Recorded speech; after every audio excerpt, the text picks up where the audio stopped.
ini kita akan berbincang-bincang tentang kasus yang menimpa Pak Amzar, di mana Pak Amzar ini adalah merupakan debitur daripada Bank Sentral Asia, betul Pak ya? Betul. Secara singkat bisa diceritakan bahwa Pak Amzar ini adalah merupakan debitur daripada Bank BCA yang sempat mengajukan permohonan pinjaman kredit uang multiguna ya gitu. Nah, di sini bisa Pak Amzar untuk sedikit menceritakan Pak daripada kronologis kejadian di mana rumah Bapak dilelang oleh Bank BCA tanpa sepengetahuan Pak Amzar selaku pemilik rumah. Boleh mungkin dari waktu itu mengajukan kreditnya tahun berapa, kemudian melakukan pembayaran berapa kali, secara singkat saja Pak, silakan. Terima kasih Pak Rukmana. Assalamualaikum warahmatullahi wabarakatuh. Waalaikumsalam. Agak keras nggak Bapak? Ya, saya Amjar Aris, debitur BCA. Tahun tanggal 26 Juni saya dapat pinjaman kredit multiguna dari Bank BCA, yaitu cair 117 juta dengan plafon 146.250.000. Seiring berjalan saya dulu membayar manual ke kantor-kantor Bank BCA. Singkatnya, pada tahun 2010 saya selalu merapel pembayaran sampai di 2011. Pembayaran saya per bulannya adalah Rp1.887.619. Di 2011 saja saya sudah membayar yang berjumlah 32 juta. Nah, itu kalau pembayaran saya 1.887.619, kurang lebih jumlahnya hanya 23 juta. Jadi masih banyak, berlebih sekitar 9 jutaan. Ya. Yang anehnya, pada tanggal 15 Desember 2011 saya masih melakukan pembayaran sebanyak 5 juta. Ya. 6 hari kemudian, tanggal 21 Desember, saya membayar lagi 5 juta. Pada tanggal 28 Desember, 6 hari kemudian rumah saya dilelang. Tapi itu saya belum tahu bahwa rumah saya dilelang. Seperti biasanya, tanggal 22. Maaf saya potong Pak Amzar. Jadi sewaktu Pak Amzar maksud saya gini, kapan pertama kali Pak Amzar tahu kalau rumah Bapak itu ternyata sudah dilelang oleh BCA? Jadi saya tahunya setelah membayar pembayaran rutin per bulannya itu di tanggal 22 Juni 2012. Ya. Januari kali.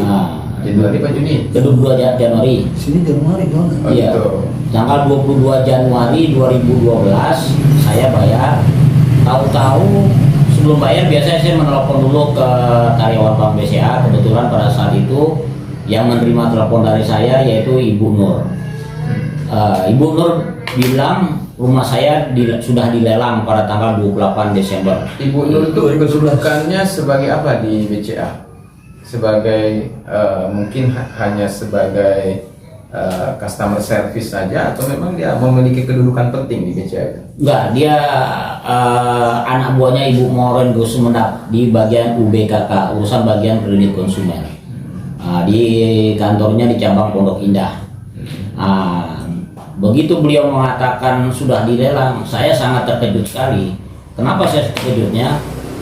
Tanggal 15 Desember dan tanggal 21 Desembernya tahun 2011 itu saya masih melakukan pembayaran. Kenapa 7 hari kemudian rumah saya langsung dilelang? Dan itu pun tidak ada pemberitahuan sama sekali, baik pemberitahuan ke-1, ke-2, dan ke-3. Gitu. Lewat telepon juga tidak ada? Tidak ada sama sekali, tidak ada sama sekali. Makanya saya kaget benar.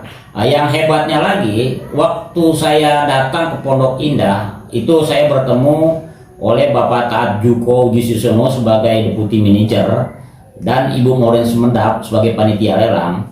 Beliau mengatakan yang pemenang lelang rumah saya adalah Bapak Marcel, gitu loh. Nah, setelah Bapak Marcel, saya tanya Bapak Marcel rumahnya di mana, nanti saya mau ketemu dia. Nggak usah, nanti karyawan Bapak Marcel juga datang ke rumah Pak Amsar. Nah, itu keterangan dari Ibu Maureen. Nah, 3 bulan kemudian di bulan April itu kalau nggak salah saya, datanglah orang yang mengaku Yudi Hidayat, mengaku karyawannya Bapak Marcel. Nah, dia minta uang tebusan rumah saya kalau saya masih mau menempati rumah tersebut dengan minta uang 250 juta. Makanya saya kaget sekali. Pak Hidayat tadi membawa bukti apa waktu itu? Nggak ada membawa bukti apa-apa, cuma dia Hanya mengatakan lisan, hanya mengatakan beliau karyawannya Marcel yang pemenang lelang. Nah, setelah itu dia minta uang 250 juta karena saya perkirakan utang saya di BCA mungkin sekitar 60 lah kurang lebih gitu kan.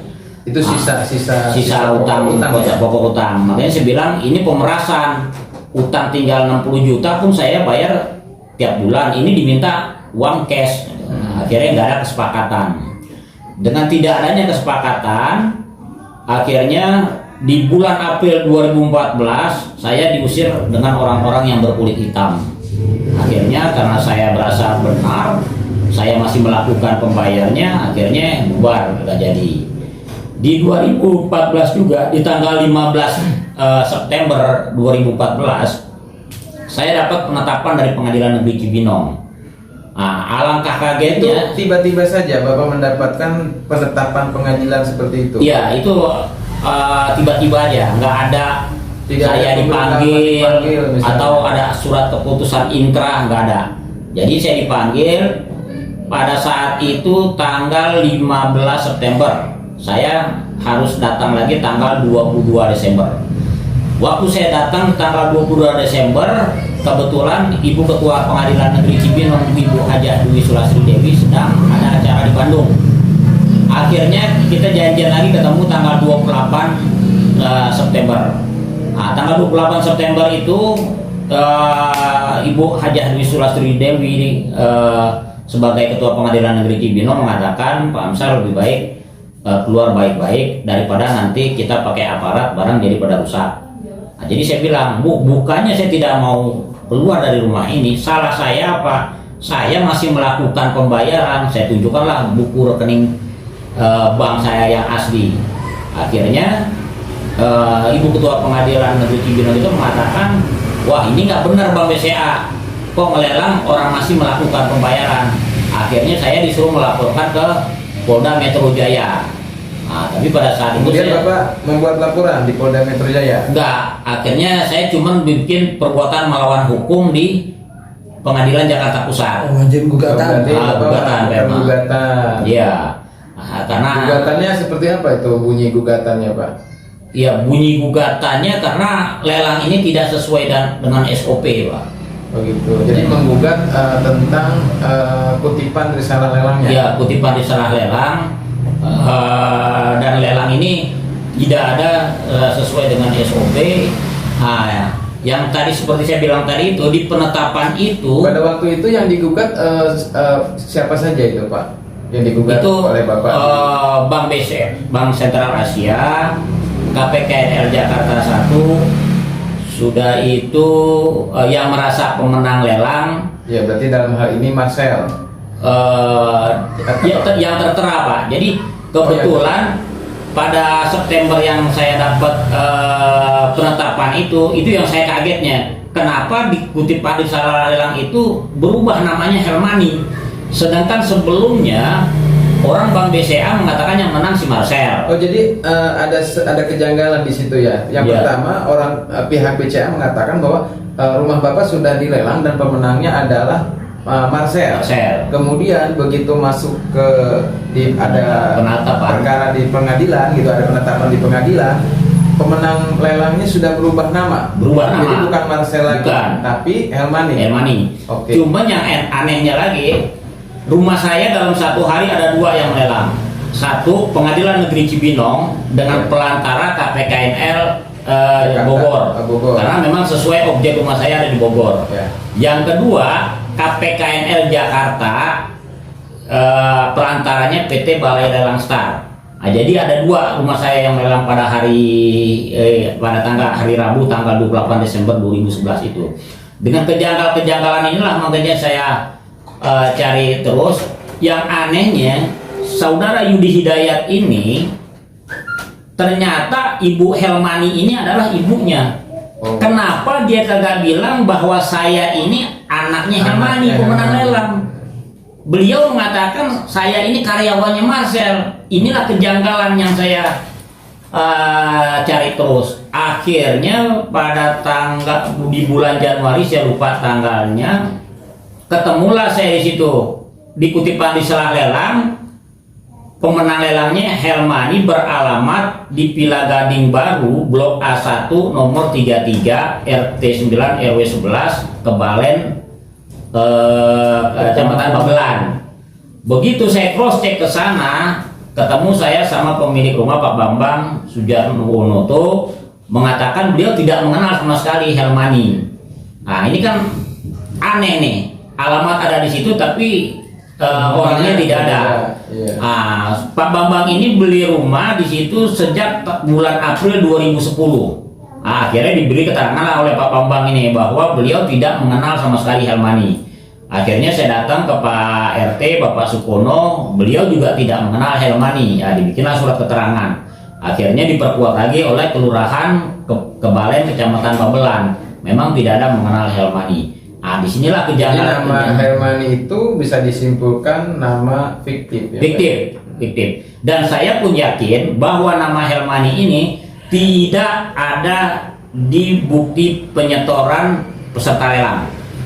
Karena di brosur yang saya tahu, peserta lelang itu wajib menyetor ke rekening KPKNL Jakarta 1 yang ada di Bank BNI Cabang Keramat. Nah, jadi ini yang lagi saya perjuangkan. Saya sudah berapa kali minta surat ke Bank BNI, tapi dengan alasan rahasia bank. Padahal yang saya minta bukan dibuka rekening koran, yang saya minta hanya apakah ada Helmani ini menyetor sebagai peserta lelang. Ada atau tidak di Bank BNI? Di BNI tidak mau memberikan ya. Memberikan. Informasi Terus sampai saya ke KPKNL saya minta. Setahu saya lelang ini adalah informasi publik. Semua orang boleh tahu bahwa lelang ini peserta lelangnya siapa, pemenang lelangnya siapa. Itu saya minta sudah beberapa kali, nggak pernah dikasih oleh KPKNL. Selalu ditutup-tutupin. Akhirnya sampailah saya ke sidang KIP. Di KIP pun juga saya dimenangkan. Harus dibuka. Yang anehnya PT UN ngotot sampai dia ngadu ke KPKNL Jakarta 1 itu ngotot sampai dia banding ke PT UN. Alhamdulillah di PT UN saya dikuatkan.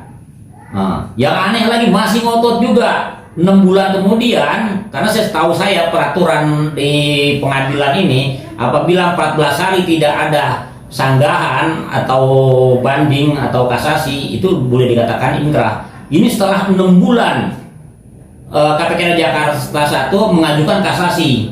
Nah, tapi alhamdulillah di kasasi saya tetap dimenangkan juga. Tetap juga KPKNL 1 tidak mau memberikan. Nah, jadi keputusannya dimenangkan dalam hal ini berarti bunyi putusannya adalah memang informasi itu harus dibuka. Harus dibuka kepada saya. Itu sudah perintah pengadilan.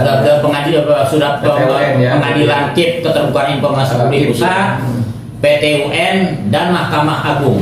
Dan Mahkamah Agung, ya. Tapi kenapa sampai saat ini KPKNL tidak pernah membuka informasi terus bahwa siapa sebenarnya pemenang lelang itu dan peserta lelang itu. Pesertanya siapa saja. Jadi saya duga kuat ada oknum KPKNL dan oknum Bank BCA beserta pemain lelang ada bermain di sana semua. Oke. Apakah Nah, yang anehnya lagi laporan saya di Polda ini udah hampir 7 tahun nih Pak, dari sejak 3 Juni 2016. Akhirnya setelah Bapak dimenangkan di pengadilan terkait kutipan lelang, ya kemudian Bapak melakukan laporan juga di Polda, di kepolisian. Oh, Iya, karena di kepolisian udah duluan sejak tahun 2006. Oh Pak. gitu. Apa yang Bapak laporkan di Polda Metro Jaya? Ya, penggelapan. Saya sebenarnya nggak melapor penggelapan. Saya melapor ini, saya duga kutipan di serah lelang ini janggal. Saya duga palsu. Gitu loh, kan. Kemudian Karena laporan tersebut tahun berapa itu, Pak? itu tahun 2016, tepatnya tanggal 3 Juni 2016, Pak. Terus kemudian apakah laporan tersebut ditindaklanjuti atau ada hasilnya dari Polda Metro Jaya? Sampai saat ini kagak, beberapa kali Jadi dari 2016 sampai sekarang Bapak tidak mendapatkan kepastian hukum dari tidak pasti, Pak. Jadi 2 tahun yang lewat saya selalu datang dan juga saya main WA-an dengan Apa informasi terakhir dari pihak kepolisian atau penyidik. Polda Metro Jaya? Informasi terakhir penyidiknya itu Bapak Sigit mengatakan Bapak Sigit ini menunggu saksi ahli. Nah, cuman di SP2HP yang ke-6 itu yang anehnya permintaan dari penyidik kepada KPKNL minta penyetoran atas nama Helmani ke rekening KPKNL Jakarta 1. Ah, tapi nggak dikasih juga penyidik. Makanya di situ di SP2HP ini hambatan. Hambatannya itu si KPKNL tetap tidak mau ngasih bukti bahwa Helmani sebagai penyetor peserta lelang. Tapi saya duga kuat tidak mungkin ada nama Helmani sebagai penyetor. Dasarnya apa? Pertama, Ibu Marcel, panitia lelang dari PT Bank Sentral Asia mengatakan yang menang Marcel.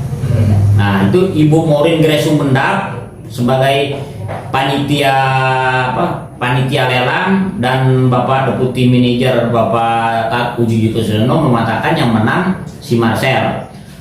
Yang hebat lagi si Yudi Hidayat, anaknya Helmani, dia sendiri mengatakan karyawannya Marcel. Gitu loh, Pak. Oke, sekarang kesimpulannya apa yang Bapak harapkan dari, katakanlah dalam hal ini berarti kan penegak hukum satu Polda Metro Jaya, kemudian mungkin dalam hal ini Bapak bisa berharap kepada Bapak Menko Polhukam, Bapak Mahfud MD, karena memang dalam hal penegakan hukum di Indonesia akhir-akhir ini support daripada Profesor Mahfud MD ini sangat luar biasa. Mungkin Bapak ada pesannya yang disampaikan kepada Ya, saya mohon kepada Bapak Profesor Haji Mahfud MD, ya tolong bantu saya, Pak, sebagai rakyat kecil. Saya pekerjaan saya hanya sebagai tukang nasi, Pak. Yang pertama sekali yang saya harapkan, mohon dibuka seterang-terangnya, Pak. Siapa sebenarnya peserta lelang Helmani ikut atau tidak, itu ada yang mengetahui hanya di Bank BNI, Pak.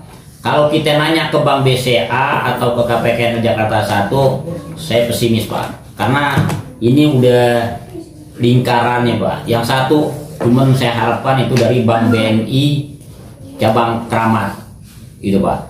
Terus ya yang di BNI ini saya harapkan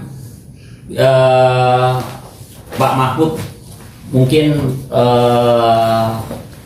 harus dari Polda tingkatkan lagi untuk pemeriksaannya supaya ini terang benderang, jangan sampai ada lagi rakyat-rakyat kecil seperti saya ini terjolimi oleh seperti Bank BCA yang besar ini namanya, tapi oknum Bank BCA ini menyengsarakan rakyat, Pak.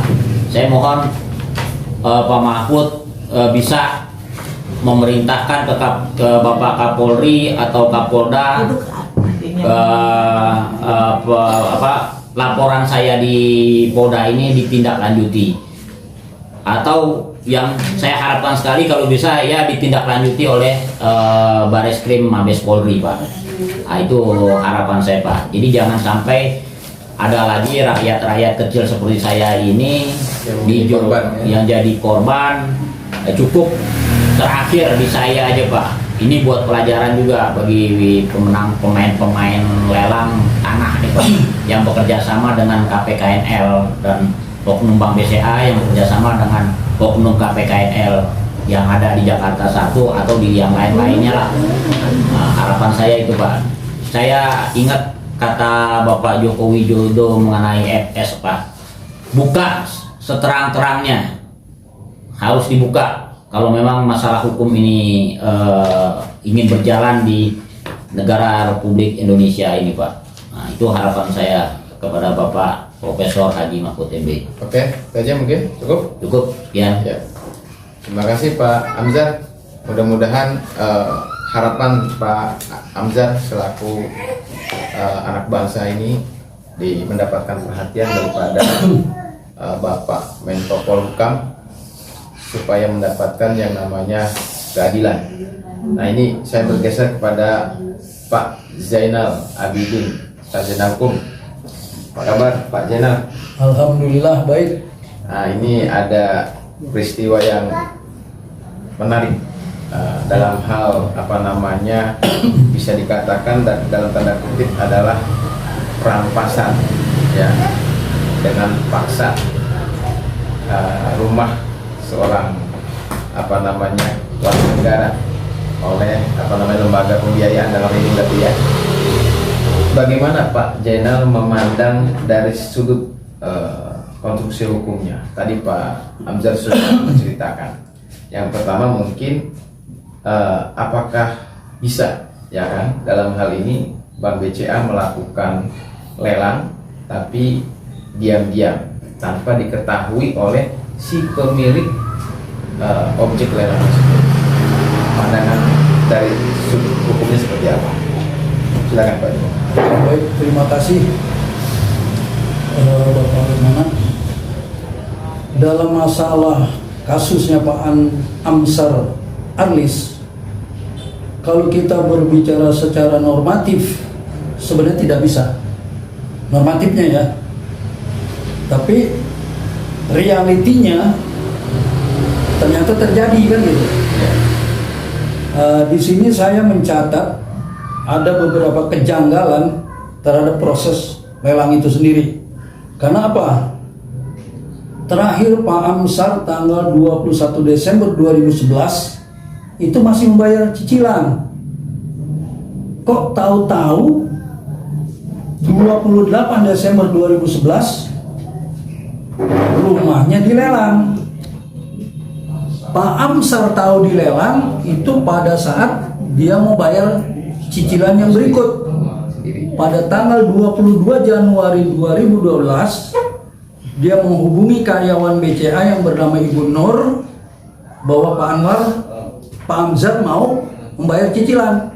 Dijawab oleh Ibu Nur tidak bisa karena rumah Bapak tanggal 28 Desember 2011 sudah dilelang. Nah kan ini aneh. Seharusnya yang benar, kalau benar itu rumah dilelang, si penghuni dalam ini Pak Amsar debitur harus tahu bahwa rumahnya dilelang. Sebelum itu ada surat peringatan ke-1, ke-2 sampai ke-3. Ini dia harus diberitahu, gitu. Karena di situ dia punya hak dan kewajiban. Nah, ternyata ini tidak secara diam-diam. Ini udah nggak benar. Sebentar saya potong aja. Dalam perjanjian antara kreditur dengan debitur itu kan biasanya ada poin di mana pihak kreditur itu boleh mengalihkan hak daripada kepemilikannya si debitur ketika ada masalah katakanlah cicilannya itu tidak lancar. Itu apakah memang bisa langsung dilakukan dengan semena-mena seperti itu atau memang tetap harus melakukan komunikasi dengan si debitur? Ya ada prosedurnya, dia harus komunikasi dengan debitur, nggak bisa semena-mena. Nggak bisa diam-diam langsung. Wah ini kan sudah ada pasal perjanjian di mana si kreditur itu boleh mengalihkan haknya gitu, tidak bisa langsung begitu. Nggak bisa. 2011 dia masih ngangsur kok. Itu 2011 dia ngangsur sampai berjumlah 32 juta. Padahal kalau menurut aturan dari BCA setiap bulan dia ngangsur 1.800.000 lebih. Oh iya, untuk plafon itunya ya. Jadi kalau diikutin angsuran 1.800.000 lebih, itu 2011 dia seharusnya bayar 22 juta. Tapi ternyata dia bayar udah 32 juta, ada kelebihan 9 juta lebih. Lah ini nggak bisa seperti itu, main lelang saja, ada aturannya. Nah di situ saya lihat kejanggalannya. Satu Berarti ya, di situ satu udah cacat ya. ya pada tidak ada prosedur. pemberitahuan, peringatan ke 1, ke 2, 3. Ya. Sementara yang dilelang juga nggak tahu, harusnya kan diumumkan. Biasanya tuh kalau mau dilelang dipoto, lihat fotonya segala macam, bukan. Ini nggak ada. Itu yang janggalnya ya.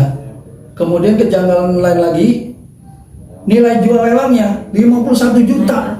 Padahal pada saat Pak Amsar tekan mengajukan akad kredit, ya itu betul. nilainya ditaksir 146 juta lebih. Oh, jadi ditaksir oleh bank itu 146 juta. 146 Jadi juta. 5 tahun kemudian harga tanah dan bangunan bukannya naik malah turun. Nah, ini kan tidak Ya, adil. dengan harga 50 juta. Apalagi rumahnya bagus. Masih bagus rumah saya di 2 lantai kan? 2 lantai. Rumah 2 lantai 51 juta, di mana ada yang jual. Ini udah nggak benar.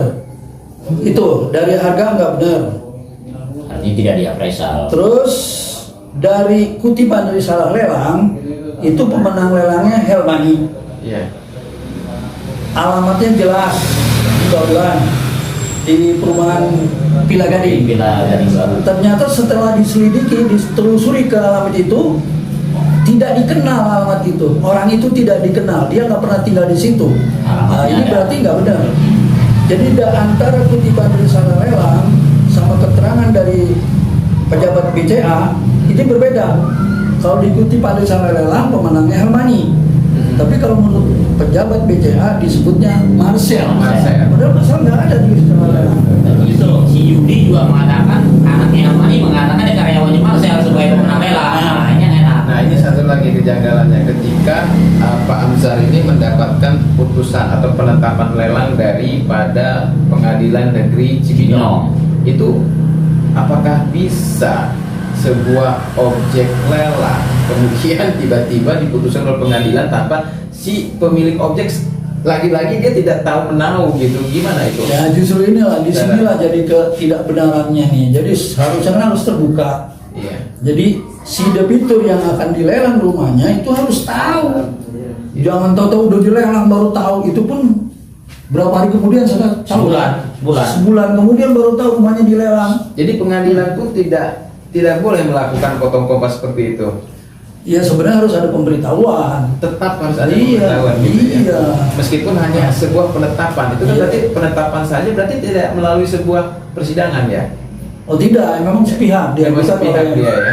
diajukan oleh pihak BCA. Ya, oleh pihak BCA untuk mendapatkan penetapan. Betul. Tapi tetap semestinya harus ada surat ya. Oh iya dong, harus ada. Pemberitahuan. Gitu ya. Terus kemudian kejanggalan yang lain lagi dari pihak Pusat Pengelola Data KPKNL ini pun seperti menutupi Pak Amsar berusaha untuk mendapatkan informasi tentang lelang itu. Sampai sekarang mereka nggak berikan, padahal sudah jelas ada putusannya. Putusan dari KIP ya, Dari dari informasi publik besar, PT UN. dari PT UN, dari Mahkamah Agung. Udah memerintahkan supaya diberikan, ternyata nggak diberikan juga. Ada apa? Sampai pengelola dokumentasi Kalau dari keberatan. sudut hukum itu kira-kira apakah pihak KPKNL dalam hal ini sudah melakukan tindakan melawan hukum ketika dia tidak melaksanakan perintah Mahkamah Agung untuk Betul. membuka informasi tentang si pemenang lelang itu? Betul, bisa dikatakan melawan hukum karena Ya. ini udah jadi putusan pengadilan. Putusan pengadilan itu kan sama dengan ya punya kekuatan hukum dan harus dilaksanakan. Ini instansi negara loh. Pemerintah, ya, Iya. negara. Jadi kalau putusan pengadilan itu sama dengan ya hukum udah. Kaidah hukum yang harus diikuti, harus ditaati. Nah kalau putusan pengadilan itu udah nggak ditaati, wah ini luar biasa. Jadi bisa digambarkan bahwa Pak Amzar ini betul-betul adalah orang yang tidak Terzolimi. keadilan Ya. di negara ini. Terzolimi. Ya, dizolimi ya. Terzolimi. Oleh pengadilan dia tidak diberikan keadilan. Ya. Oleh penegak hukum dalam Ya. hal ini Polda Metro Jaya, laporannya pun sampai saat ini dari tahun 2016 tidak ada Nggak jalan. kepastian hukum. Iya, Kan nggak. gitu ya. Iya. Sekarang tinggal apa pesan Pak Jainal selaku katakanlah orang yang sudah berkecimpung dalam hal penegakan hukum, melihat kasus ini, apa yang harapan Bapak kepada, mungkin sekali lagi kita kepada Prof Mahfud MD, karena memang beliau ini orang yang paling Betul. concern Ya. kepada penegakan hukum di negeri ini. Ya, ya kalau harapan saya sesuai dengan ajas rule of law, ya, jadi hukum itu mempunyai kekuatan memaksa. Setiap orang sama kedudukannya di dalam hukum. Jadi kasus yang menimpa Pak Amzar ini ya kalau bisa ya ditegakkan, dijalankan. Jadi bukan mandek seperti ini. Makanya ya kita menghimbau nih kepada Bapak Menko Polhukam Inkasu Bapak Profesor Mahfud MD yang begitu intens mengikuti perkembangan hukum yang memang saat ini ya sudah Tidak baik-baik saja. baik-baik. Dan saya pernah Dalam keadaan tidak baik-baik saja ya. saya pernah juga baca dari ininya Pak Mahfud MD bahwa kerusakan birokrasi itu sudah merata, kerusakannya itu sudah merata di semua birokrasi. Ya makanya sebagai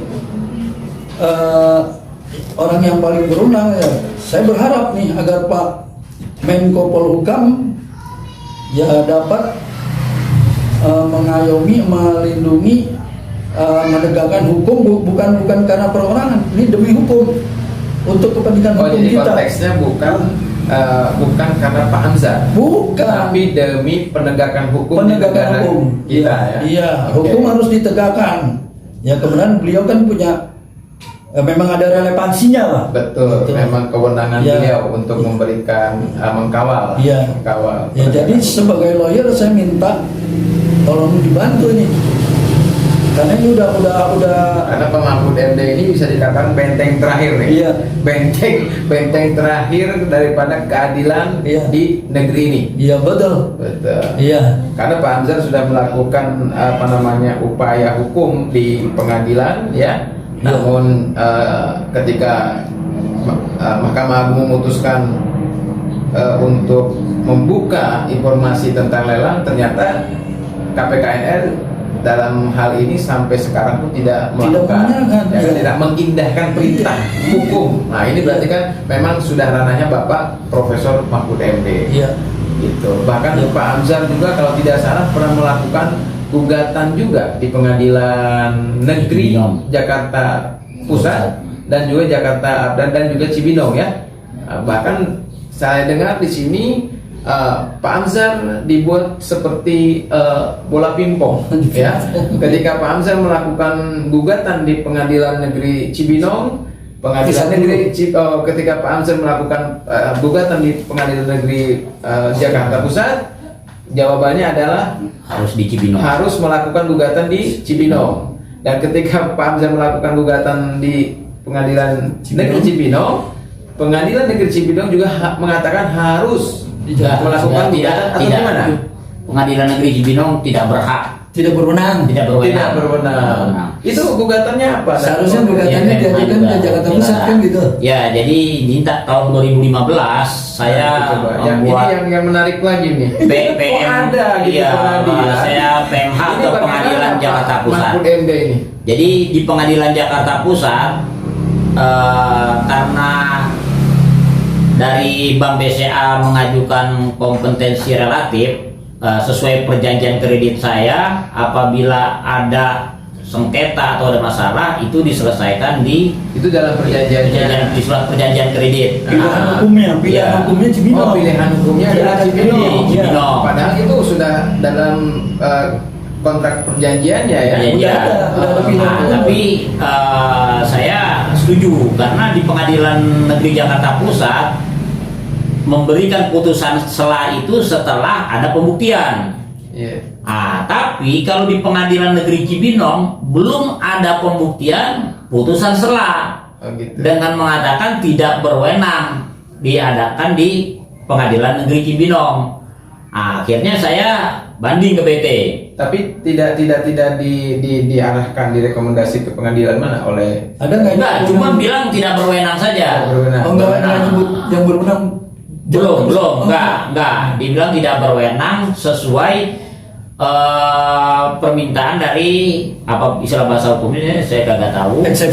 Eksepsi daripada BNI Oh, BNI. Cabang Kramat karena si tergugat semuanya berada di Jakarta.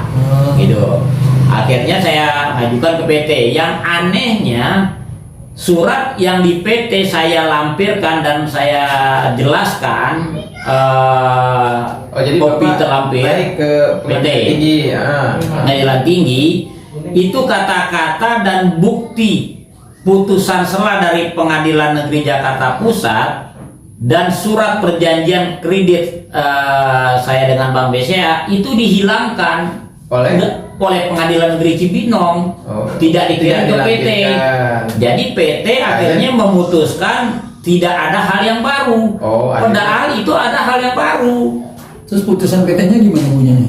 Iya, menguatkan Pengadilan Negeri Cibinong karena tidak ada hal yang baru. Padahal saya udah lampirkan itu putusan Pengadilan Negeri. Baru ya berarti. Iya. Ya, dalam hal itu. Sedangkan itu saya. Jadi kan boleh PT ketika ada novum baru gitu ya, sebetulnya gitu Pak Jen atau bagaimana?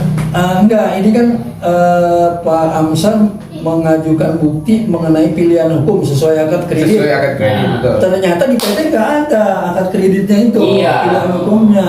Jadi di Ya, PT jadi- tidak ada dilampirkan dan keputusan Jakarta Pusat yang saya lampirkan juga tidak dikirim ke PT, dihilangkan. Jadi Ini seolah-olah gimana nih kalau Pak Jenderal melihatnya selaku praktisi hukum lah katakanlah. Ya, sebenarnya Orang yang itu sudah udah- berkecimpung dalam dunia hukum. Udah nggak benar. Harusnya semua berkas ketika proses persidangan di PN yang diajukan oleh penggugat maupun tergugat harus lengkap, harus ada. Kenapa sampai pengadilan tinggi nggak ada? Nah ini something wrong.